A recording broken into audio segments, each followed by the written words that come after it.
Comment la situation pourrait-elle empirer pour l'Iran, alors que les États-Unis le bombardent déjà avec une puissance aérienne inédite? Réponse simple, encore plus de puissance aérienne. Un événement majeur vient d'avoir lieu en Méditerranée, alors qu'un troisième porte-avions américain approche de l'Iran. C'est une triple menace alors que les États-Unis misent tout et réservent une énorme surprise au régime iranien. Plus de porte-avions, plus d'avions, et comme vous le découvrirez si vous continuez à regarder, l'arrivée du troisième porte-avions enlève le dernier levier dont dispose l'Iran. Tout d'abord, concentrons-nous sur le porte-avions lui-même. Le 8 mars, le Jerusalem Post a rapporté que les États-Unis ont déployé l'USS George H.W. Bush, qui est maintenant en route vers la mer Méditerranée. Le porte-avions rejoindra deux autres, que la marine américaine a, à proximité de l'Iran, à savoir l'USS Abraham Lincoln et l'USS Gerald R. Ford. Et comme l'USS Abraham Lincoln, ce dernier navire de guerre est un autre super porte-avions de classe Nimitz des États-Unis. Pendant que tout cela se passe, l'USS Gerald R. Ford a traversé le canal de Suez et s'est positionné en mer Rouge, où il serait en embuscade pour faire face à toute tentative des Houthis au Yémen de rejoindre la guerre du côté de l'Iran. L'USS Abraham Lincoln continue d'envoyer des bombardiers et chasseurs dans l'espace aérien iranien, détruisant des cibles au sol pendant que les États-Unis démantèlent toute la puissance militaire dont l'Iran pensait disposer. Pour revenir à l'USS George H.W. Bush, le porte-avions a été déployé après avoir terminé une série d'exercices de préparation qui l'ont rendu prêt pour les missions à venir. USNE News a rapporté cet entraînement, notant que le porte-avions et son groupe aéronaval avaient terminé l'entraînement d'unités composites, un exercice que tous les groupes aéronavals doivent accomplir avant d'être certifiés pour des missions nationales. En d'autres termes, l'entraînement est terminé, et le porte-avions est prêt à passer à l'action. Les forces de la flotte américaine l'ont confirmé par une simple déclaration qui fera trembler ce qui reste de la colonne vertébrale du régime iranien au pouvoir. Le GHWB-CSG a démontré à plusieurs reprises la précision et la rapidité du lancement et de la récupération de ces appareils aériens. Cet entraînement a été intense, révèle la même déclaration. Au cours d'un exercice de 28 jours, les avions du George H.W. Bush ont effectué 1586 sorties, réalisant 693 appontages de jour et 682 autres de nuit.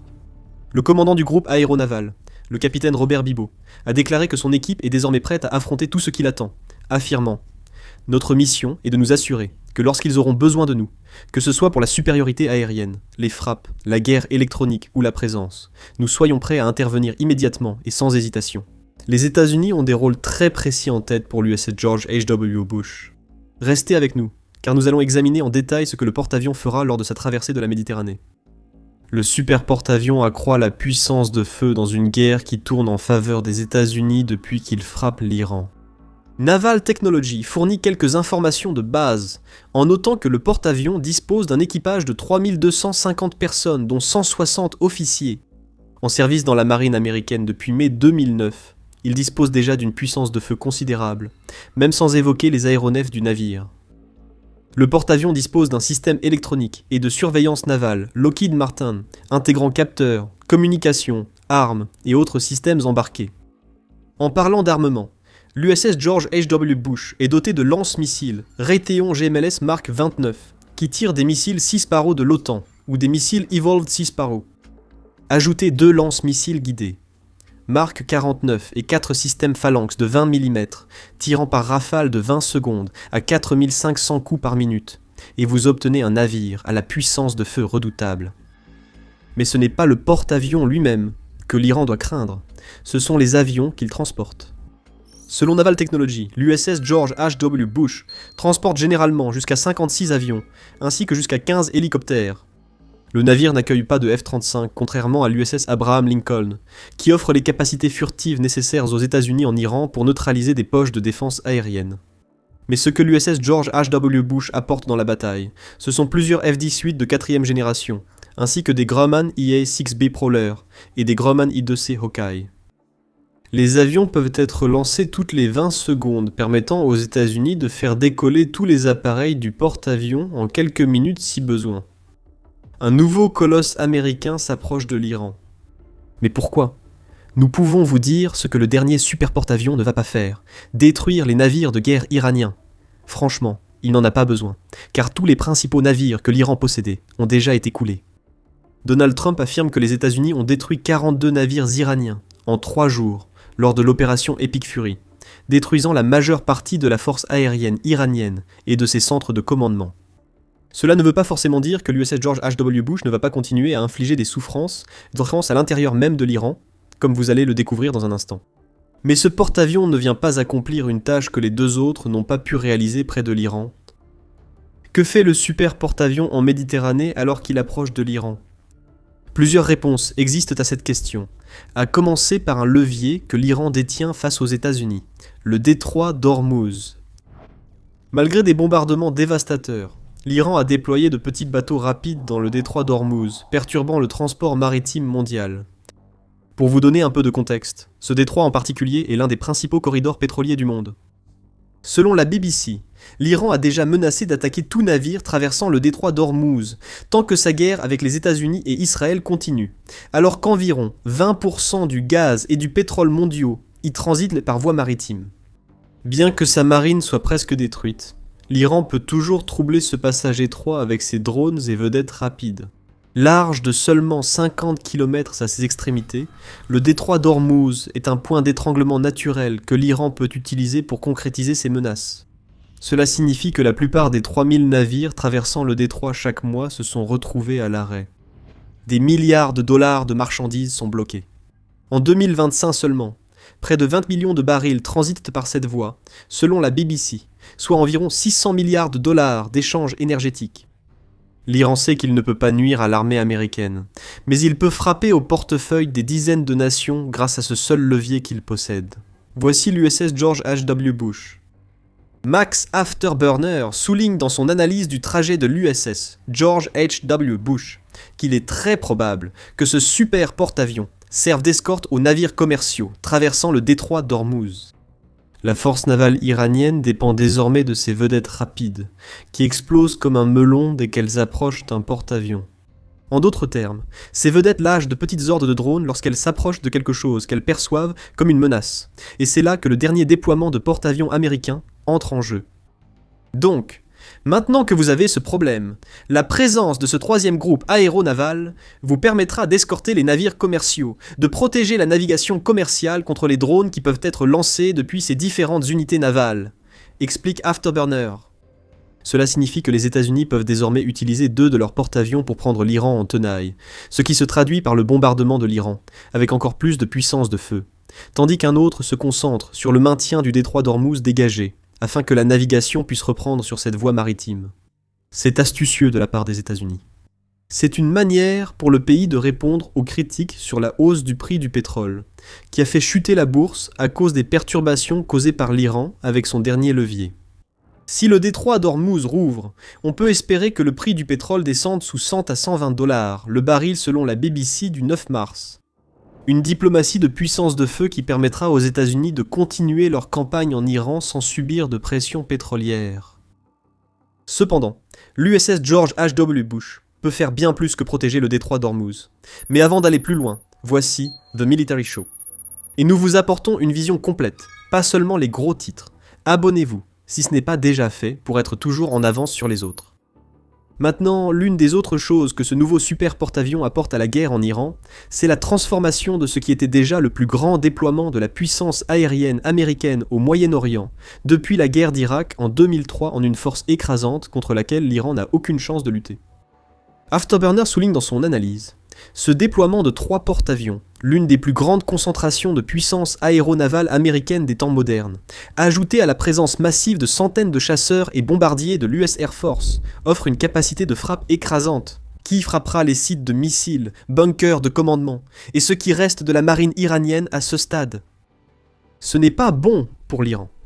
L'arrivée de l'USS George H.W. Bush en Méditerranée signifie que les États-Unis ont la capacité de créer ce qui équivaut à de nouvelles bases militaires là où il n'y en a pas déjà pour eux. Une partie de la stratégie de l'Iran a été de frapper les bases américaines dans toute la région du Golfe, ce qui est un geste désespéré, comme nous l'expliquerons plus tard. Avec les porte-avions, les États-Unis ont en fait des bases mobiles dotées de défense que l'Iran a beaucoup plus de mal à atteindre. L'arrivée d'un 3e porte-avions américain près de l'Iran offre une cible mobile de plus, pouvant projeter une grande puissance aérienne contre un pays dont la capacité de combat est déjà quasi nulle. Revenons aux commentaires d'Afterburner sur la capacité de frappe écrasante. L'Iran aura déjà cette impression. Le 6 mars, le Times of Israel a rapporté les propos du chef d'état-major de Tsahal, le lieutenant-général Ayal Zamir, qui a déclaré que les vagues de frappes déjà lancées contre l'Iran avaient détruit 80% des défenses aériennes du pays et environ 60% de ses lanceurs de missiles. Zamir a averti que la menace persiste, mais l'Iran a été fortement affaibli. Nous voyons la baisse de la capacité offensive de l'Iran depuis le début de la guerre. Ce qui avait débuté par des lancements de drones et missiles pour montrer sa puissance a nettement diminué. D'après l'amiral Brad Cooper, chef des forces américaines au Moyen-Orient, les lancements de drones iraniens avaient baissé de 83% au 5 mars par rapport au début de la guerre. Les lancements de missiles balistiques ont chuté de 90%, confirmant les propos de Zamir sur la destruction systématique par les États-Unis et Israël de la capacité de riposte iranienne. Ajoutez à cela la perte de nombreux centres de commandement et de contrôle, compliquant la riposte iranienne faute de soutien logistique et d'instruction. Et vous avez une force peinante à justifier ce nom. L'Iran se demandera comment la situation pourrait encore empirer. L'USS George H.W. Bush apporte la réponse. Priver l'Iran de son levier dans le détroit d'Ormuz et l'arrivée du porte-avions en Méditerranée montre que les États-Unis retirent leurs gants, selon Afterburner. Il précise que nous entamons la deuxième phase du plan américain pour l'Iran, après une première semaine déjà paralysante pour le pays. Avec un troisième porte-avions, les États-Unis préparent une stratégie durable, permettant de faire tourner et reposer leurs forces. Cette configuration renforce la capacité des États-Unis à faire tourner leurs moyens et à entretenir ses armes. Plus de 3000 cibles ont déjà été frappées depuis le début de la guerre, affirme Afterburner. Gardez ce chiffre en tête, nous y reviendrons bientôt. Mais ce que Afterburner dit ici, c'est que l'USS George H.W. Bush est un signal à l'Iran qu'il n'y aura aucun répit. Les États-Unis déploient un troisième porte-avions pour gérer la fatigue des pilotes et l'entretien des chasseurs. Au moins 2 porte-avions peuvent désormais se concentrer sur des frappes contre l'Iran dans le détroit d'Ormuz, tandis que le porte-avions qui a été retiré s'occupe des réparations et d'autres problèmes. Une fois prêt, le porte-avions en rotation revient, renforçant la puissance de feu des porte-avions engagés, ou permettant à un autre de prendre le relais. Donald Trump a déjà affirmé que la guerre en Iran pourrait durer de 4 à 5 semaines, voire plus. L'engagement d'un autre super porte-avions et de la puissance aérienne qu'il apporte dans le conflit, et la façon dont les États-Unis s'assurent de maintenir le même niveau de pression qu'ils ont exercé jusqu'à présent sur l'Iran. Et les États-Unis en sont tout à fait capables. Nous avons mentionné plus tôt que l'USS George H.W. Bush ne transporte pas de F-35. La majorité de ces chasseurs sont des F-18 non furtifs. Envoyer ce type d'avion dans un pays où les États-Unis ne contrôlent pas l'espace aérien serait risqué. Mais le risque est très faible. Certains affirment que les États-Unis n'ont pas seulement la supériorité aérienne en Iran, mais la suprématie aérienne, permettant à leurs chasseurs de voler et bombarder presque librement. Les États-Unis n'ont plus qu'à gérer les quelques poches de défense aérienne iraniennes, probablement isolées, après que les centres de commandement ont été pilonnés pendant plus d'une semaine par les États-Unis et Israël. L'ex-commandant du commandement central américain, David Petraeus, déclare au Hill « Nous ne sommes pas vraiment préoccupés, à ce stade, par la défense aérienne et balistique de l'Iran. Tant que vous restez au-dessus de la portée des mitrailleuses lourdes, cela signifie que vous pouvez vraiment y aller à fond. La suprématie aérienne a été atteinte, dit-il, et cela signifie que l'arrivée de l'USS George H.W. Bush a parfaitement du sens. Les États-Unis n'ont pas besoin de plus de F-35. Les avions déjà déployés peuvent user de leur furtivité pour neutraliser les dernières défenses aériennes iraniennes. Le dernier groupe aéronaval pourra ainsi frapper l'Iran dans le détroit d'Ormuz avec ses chasseurs de 4e génération. Cette approche en plusieurs couches, d'abord la furtivité puis le marteau-pilon, est ce qui a conduit aux chiffres que nous vous avons demandé de retenir plus tôt. Vous vous en souvenez ? Plus de 3000 frappes menées par les États-Unis jusqu'à présent. Selon Afterburner, l'arrivée de l'USS George H.W. Bush en Méditerranée pourrait entraîner des milliers de frappes prochainement. Ce chiffre pourrait doubler ou tripler la semaine prochaine, selon Afterburner, qui ajoute « Cela exercera une pression continue sur le régime ». Cette référence au régime iranien nous conduit au dernier point de cette vidéo, ce qui va suivre. En ce moment, l'Iran fait tout ce qu'il peut pour se sortir de la situation dans laquelle il s'est retrouvé, bien qu'il y ait clairement des fractures internes qui entraînent une mauvaise gestion et une confusion dans ses réponses. Le 8 mars, Al Jazeera a indiqué que le président iranien, Massoud Pezeshkian, s'était excusé auprès des États du Golfe voisin après les avoir bombardés en réaction à l'opération Fureur épique. Aussi faible que soit cette tentative de gagner les faveurs de nations qu'il a longtemps intimidées, l'excuse a été retirée quelques heures plus tard, alors que l'Iran attaquait des cibles au Koweït, à Bahreïn et aux Émirats arabes unis, entre autres. En ce moment, on dirait que l'Iran ne sait plus où il en est. Et avec la nomination du deuxième fils de l'ancien guide suprême, Ali Khamenei, Mojtaba Khamenei, comme nouveau guide suprême du pays, il semble qu'une dévotion fanatique au régime sera toujours exigée, même si elle ne sera probablement pas atteinte en Iran. Donald Trump a jugé cette nomination inacceptable, suggérant que les États-Unis continueront à frapper l'Iran avec force. Le nouveau Khamenei sera en sursis, car on voit mal comment il pourrait faire autre chose que se terrer dans un bunker maintenant que son propre pays l'a pris pour cible. Le régime iranien est actuellement en ruine. Quant aux États-Unis, ils vont simplement continuer. Trump affirme qu'il ne cherche rien de moins que la reddition inconditionnelle du régime iranien, et Bloomberg ajoute que le président américain semble avoir complètement perdu tout intérêt à proposer un accord nucléaire comme porte de sortie à l'Iran. Il semble que le moment de conclure cet accord soit passé, et il est clair que les États-Unis cherchent à influencer fortement la direction que prendra l'Iran à l'avenir. Après cela, et l'élection d'un grand dirigeant acceptable, nous, ainsi que beaucoup de nos merveilleux alliés et partenaires très courageux, travailleront sans relâche pour ramener l'Iran du bord de la destruction, en le rendant économiquement plus grand, meilleur et plus fort que jamais, a déclaré Trump dans une publication sur Truth Social le 6 mars, expliquant ce qu'il prévoit une fois que le régime iranien sera tombé.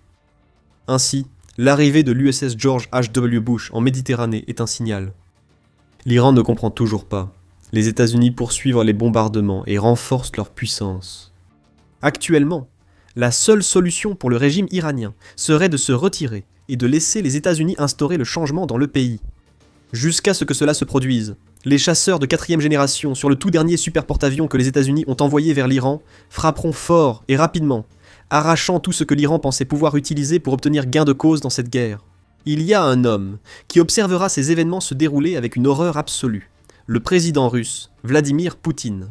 Il tremble depuis le début des manifestations qui ont déclenché la situation actuelle en Iran, et il y a une raison principale. Vous voulez la raison ? Regardez notre vidéo explicative. Si elle vous a plu, abonnez-vous à The Military Show pour suivre nos reportages sur les États-Unis et la guerre avec l'Iran. Merci de votre attention.